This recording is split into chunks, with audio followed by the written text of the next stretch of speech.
जादूटोणा प्रतिबंधक कायदा आणि भारतीय न्यायसंहितेच्या कलम 420 प्रमाणे गुन्हा दाखल असलेला आरोपी मनोहर उर्फ मामा चंद्रकांत भोसले, राहणार मनोहर मठ, तालुका करमाळा, जिल्हा सोलापूर आणि त्याचा सहकारी विशाल शहाजी वाघमारे यांना आज रोजी माढा येथील न्यायालयामध्ये पोलिसांनी हजर केला असता त्यांना मंगळवारपर्यंत पोलीस कोठडीची सुनावणी करण्यात आलेली आहे.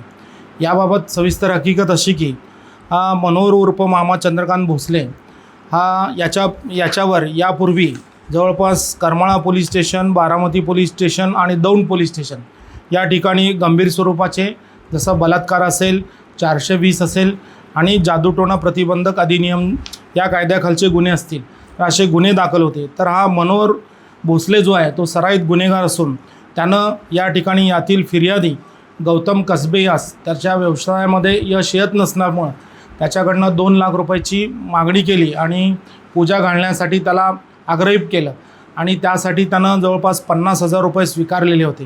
तर यांच्यामधला यांचा सहकारी एक अनोळखी व्यक्ती असून ज्यानं हे सगळं कनेक्शन लावून दिलं, ज्यानं फिर्यादीचा फोन नंबर दिला, ज्यानं आरोपीचा फोन नंबर दिला, हे कनेक्टिव्हिटी करणारा जो एक अनोळखी इसम आहे तो अद्याप अटक व्हायचा आहे.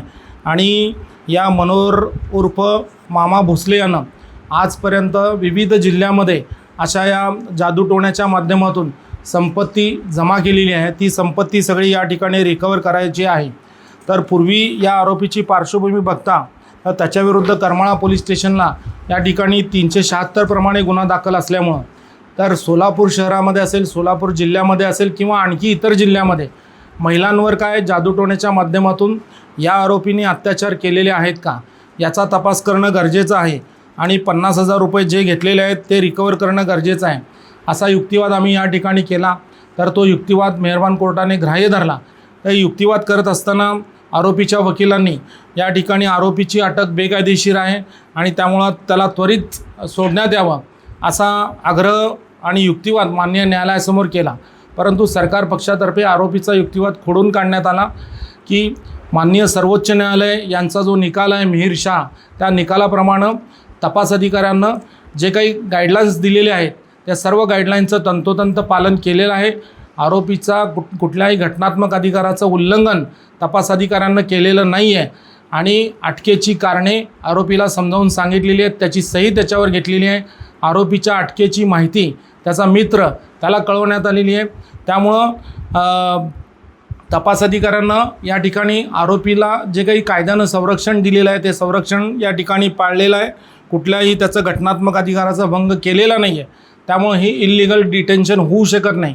त्याच पद्धतीनं आरोपीच्या वकिलांनी रिमांडची ऑर्डर होण्याअगोदर या ठिकाणी मान्य न्यायालयामध्ये जामिनाचा अर्ज दाखल केला आणि त्यांना प्रिझ्युम केलेलं होतं की ही इल्लिगलला डिटेन्शन आहे म्हणून. तर तसं कायद्यानं मुळीच करता येत नाही. जोपर्यंत न्यायालयाचा निकाल न्यायालयामार्फत दिला जात नाही तोपर्यंत या जगातला कुठलाही व्यक्ती न्यायालयाचा निकाल प्रिझ्युम करू शकत नाही. तो देखील युक्तिवाद आम्ही सरकार पक्षातर्फे या ठिकाणी मांडला आणि आमचा युक्तिवाद ग्राह्य धरून आरोपींनी दाखल केलेला जामिनाचा अर्ज फेटाळला आणि सरकार पक्षाची 5 दिवसाची पोलीस कोठडीची विनंती आम्ही केलेली होती.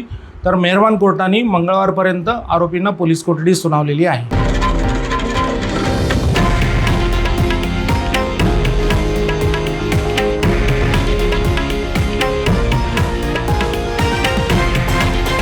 हे आहे देशातील नंबर 1 न्यूज नेटवर्क आणि आपण पाहत आहात TV9 मराठी, एकमेव.